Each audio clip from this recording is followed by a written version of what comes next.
Здравейте, приятели! Аз съм Верена и се радвам, че отново сме заедно. Днес ще се потопим в древната история на Слънчевата система и на нашата планета Земята, както и в ролята на плеядианците за нея. Защото, както се оказва, тя е изключително важна и дълготрайна.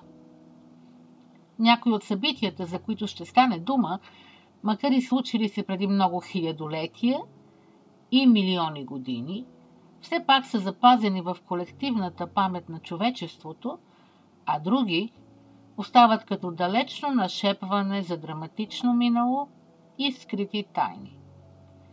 Или се обвиват в ореола на познати фигури от древния пантеон. Но да започваме. Както отбелязахме в предишния епизод за галактическите войни, разселването на лирианците, предците на плеядианците, било в различни посоки и по различно време.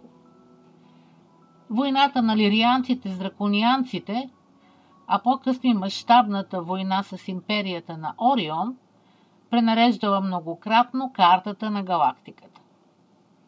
През милионите години на развитие, различни цивилизации то се въздигали, то падали, създавали се нови раси и държави, избухвали конфликти и се раждали невероятни открития.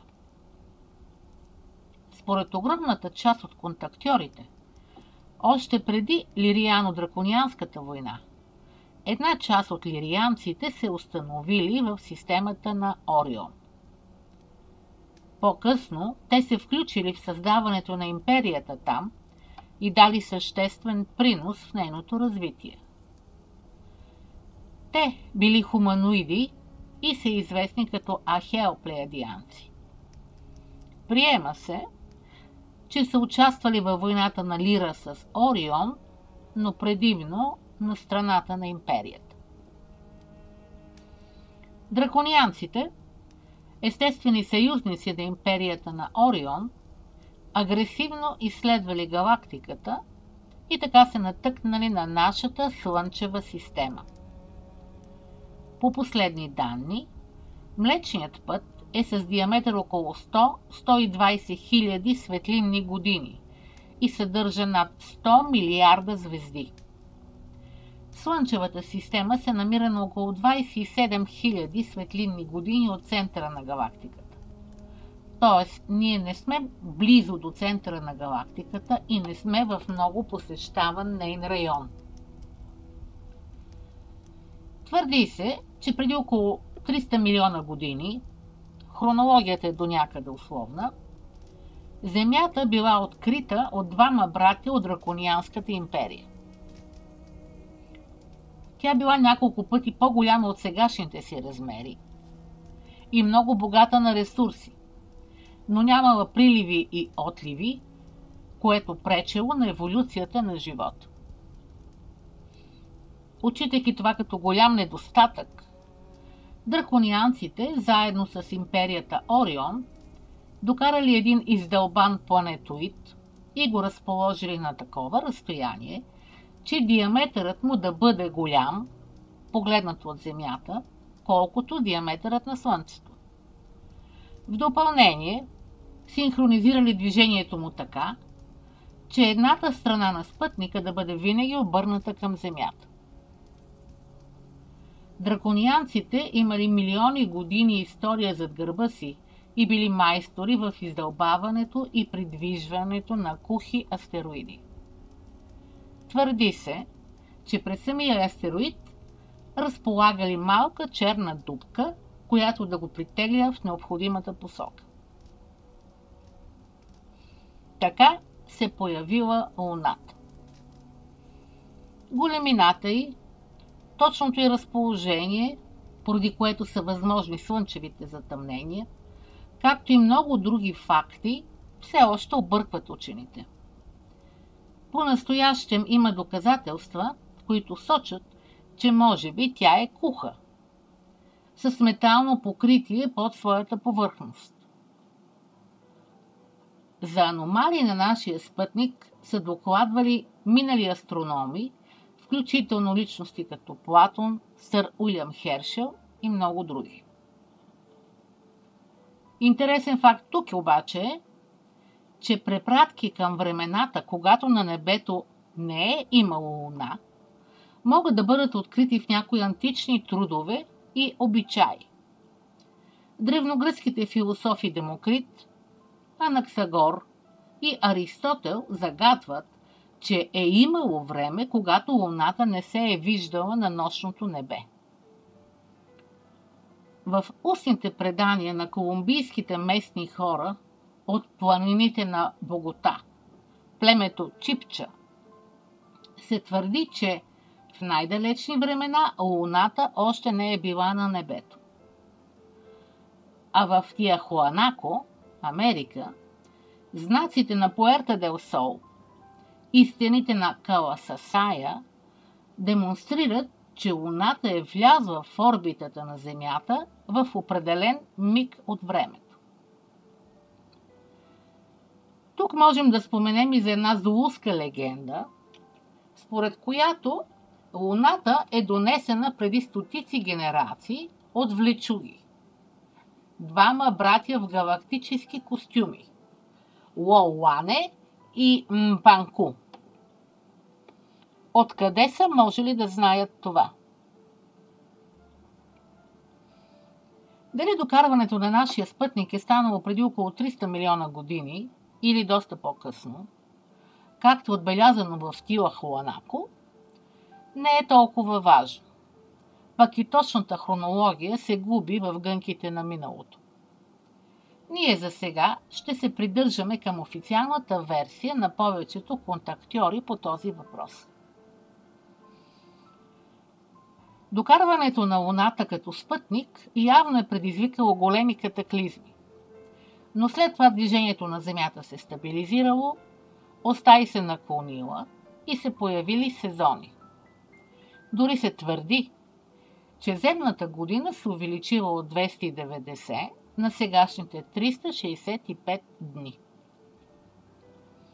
Според контактьорите, по-настоящем Луната служи като команден център за нашия сегмент на Млечния път и е неутрална зона, обитавана от представители на различни цивилизации. Той също така излъчва изкуствената матрица от трета плътност към Земята. По-късно започнали войните Лира Орион и след големите опустошения се стигнало до първия опит за решаване на кризата. Така нареченото сириусианско решение.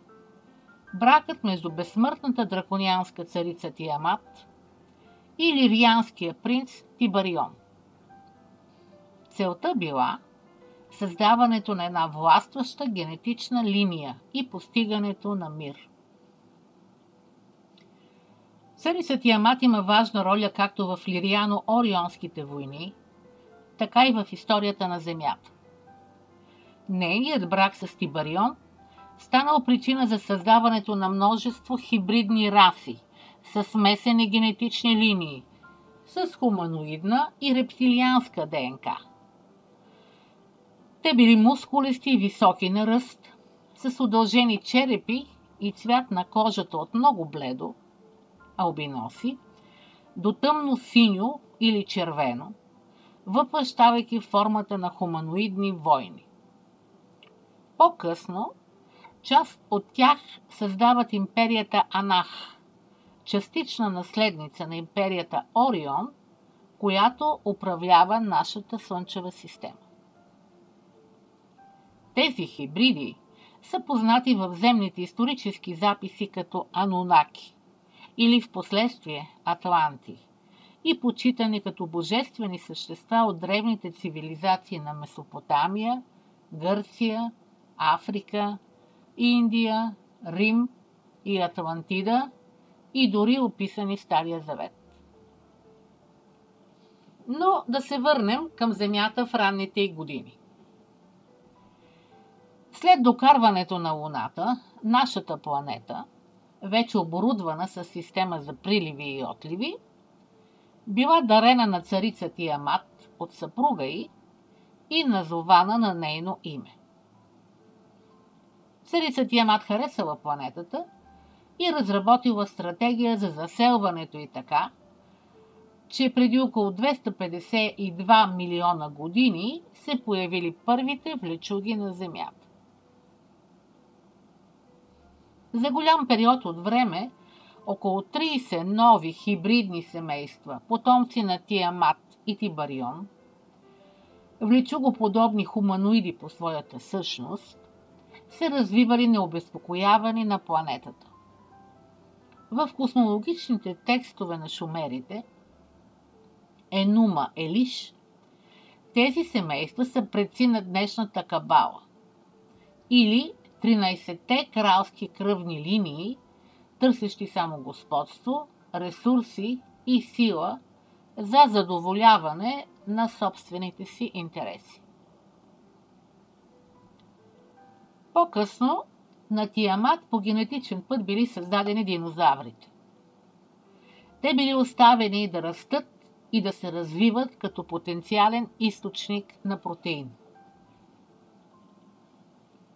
Бурното развитие на рептилоидите обаче започнало да страда от увеличаващото се количество кислород, който не бил много полезен за тях. Затова, за повишаване на нивата на въглеродния двуокис и намаляване на кислорода, преди около 252 милиона години бил организиран удар с астероид. След това друг, преди около 227 милиона години. И накрая трети, преди около 200 милиона години, когато целта вече била и да се попречи на увеличаващата се популация на бозайниците, конкуриращи се с динозаврите. В отговор на непрекъснатите опити на драконианците да влияят на естественото развитие на планетата, древна раса на строители се намесила и установила база в съвременна Антарктида. Така попълзновенията на драконианците били преустановени поне за някакъв период от време. През следващите милиони години много междугалактически цивилизации процъфтявали. Търговията и проучването се развивали бурно. Благодарение на генетичните програми на драконианците, лирианците и естествените еволюционни процеси се появили различни раси, като хора, влечуги, кучета, птици, котки, земноводни, насекоми и други. Някои напреднали раси дори надхвърлили физическата си форма, съществувайки само като чиста любов и светлина. Преди около 17,5 милиона години в четвърто измерение на Земята се заселили плеядианците. През този период влечугоподобните раси обитавали предимно системите на Дракон, Орион и Сириус, както и различни колонии в Вселената, включително Тиамат или Земята. Някои влечугоподобни еволюирали духовно, по-специално някои от клона на алфа-драконианците, които постигнали пето вибрационно състояние, хармонизиращо си с други 5D раси. С раждането на Мерлин, за когото се смята, че е първото въплъщение на Христово съзнание в нашата реалност, галактическите войни Лира Орион минали на друго ниво. Мерлин притежавал способности от 5 и 7 плътност и, според преданията, можел да възкресява мъртви и да създава планети и галактики само по мисловен път. Той препоръчвал безусловна любов и прошката като път за излизане от спиралата на войните. Неговите учения отекват през милионите години, дори и до днес, като учение на Йешуа, Исус или Буда. Мерлин имал идеята да се създаде система от живи библиотеки, планети, които да съдържат флора и фауна от стотици други светове и които да действат като вид склад за генетичен материал от изгубените светове. Земята, или по това време Тиамат, имала вече доста голямо биоразнообразие и била една от 12-те избрани планети в галактиката, които да действат като живи библиотеки. След това, под защитата и управлението на кралица Тиамат, хиляди раси започнали да идват на Земята за засяване на различни растителни и животински видове – октоподи, гъби, орхидеи, лъвове и прочие. Много от тях оставали за известно време, наслаждавайки се на богатата пищност на планетата.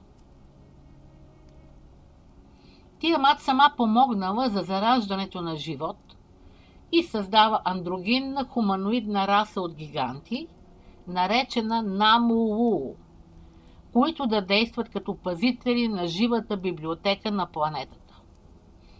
Те били расата, която древните гърци наричали титани, гигантите, които били родители на техните богове. Това били раса от хуманоиди с височина от 15 до 20 метра, която съществувала на Земята преди анунаките да дойдат. По това време рептилиите започнали да се заселват на Марс, но срещнали съпротива от местното население поради агресивния си нрав. В четвъртоизмерната матрица на мястото на сегашния астероиден пояс между Юпитер и Марс съществувала процъфтяващата планета Малдек. Преди около 12 милиона години за нейното откриване бил свикан специален съвет на Галактическата федерация на светлината. Като свят с забележителна сложност и разнообразие, Малдек бил избран за следваща база за бежанци след Сириус. Планетата била уникално подходяща да поддържа широк набор от видове.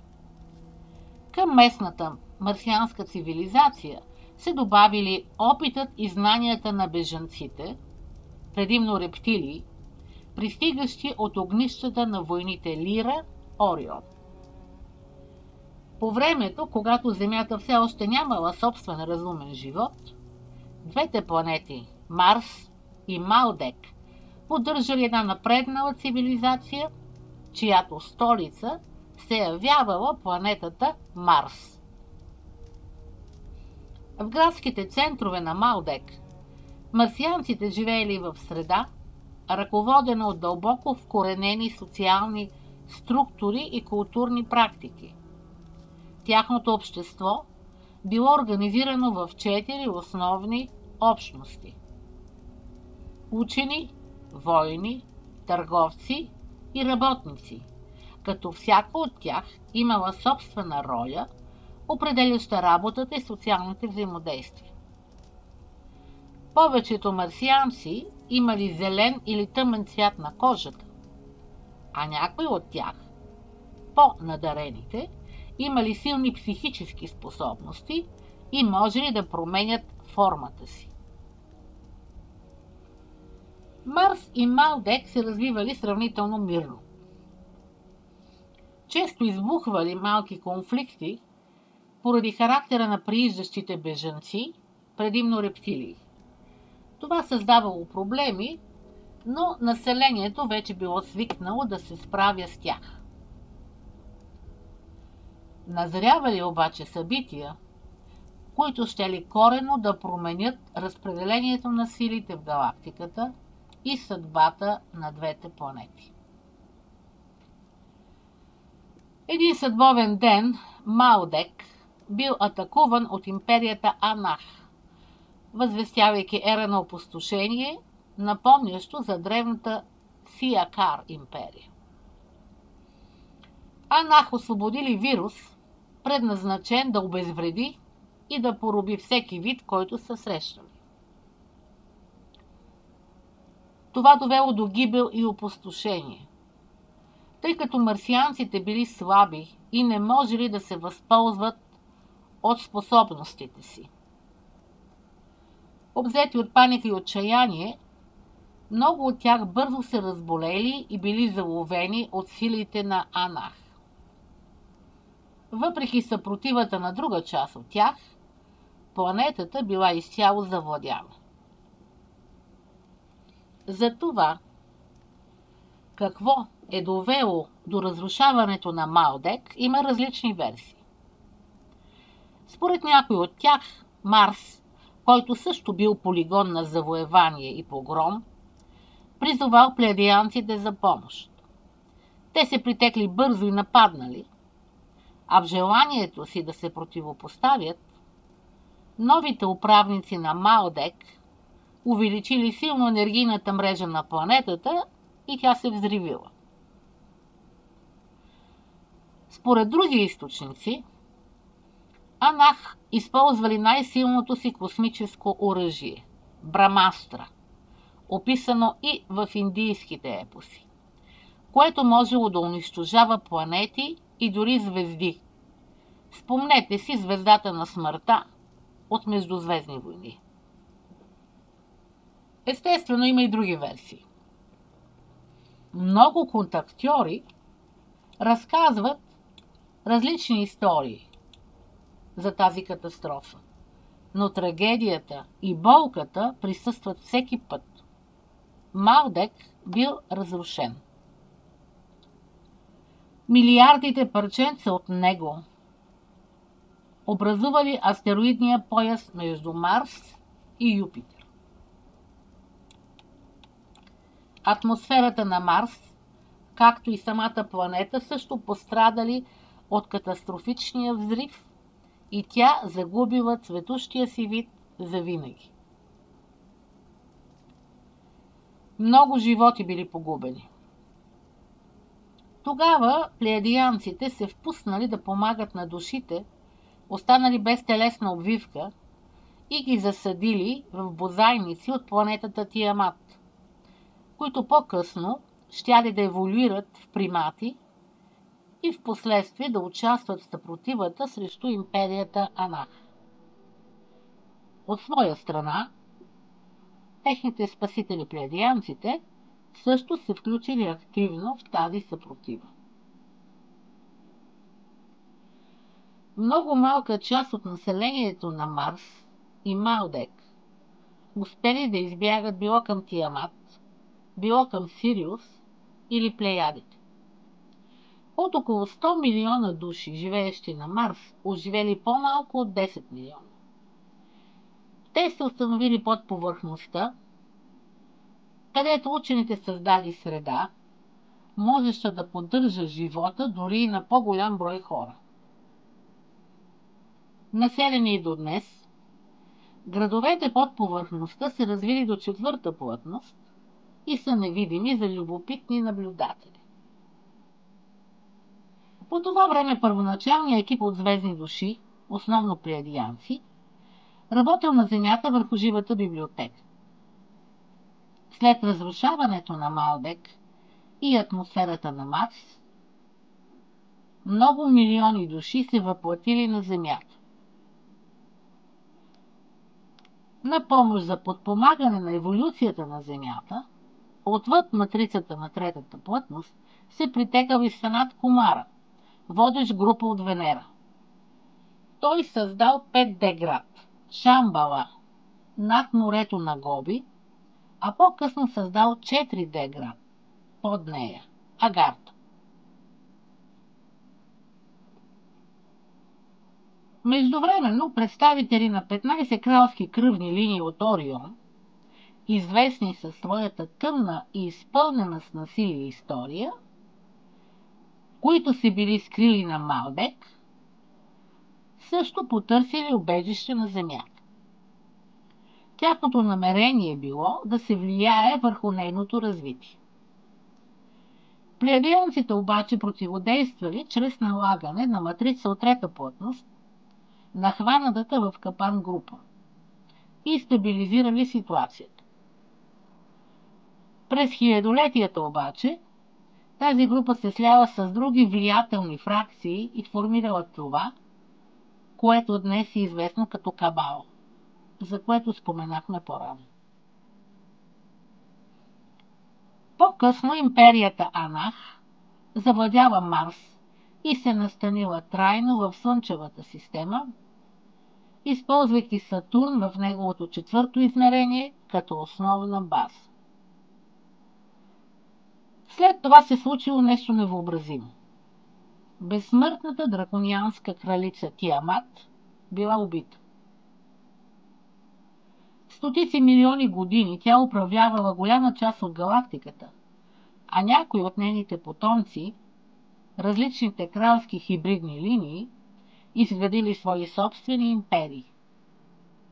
Нейната власт била неоспорима, а империята й се превърнала в матриархат. Но докато с течение на времето силите на Тиамат неминуемо намалявали, тези на дъщеря и Анаким Лу Ра се увеличавали. Тя мечтаяла да получи власт, равна на тази на майка й, и да узурпира трона й. Разбрала за това, Тиамат приготвила отвара, с която да намали силите на дъщеря си. Но отварата й подействала много силно и Анаким Лу Ра починала.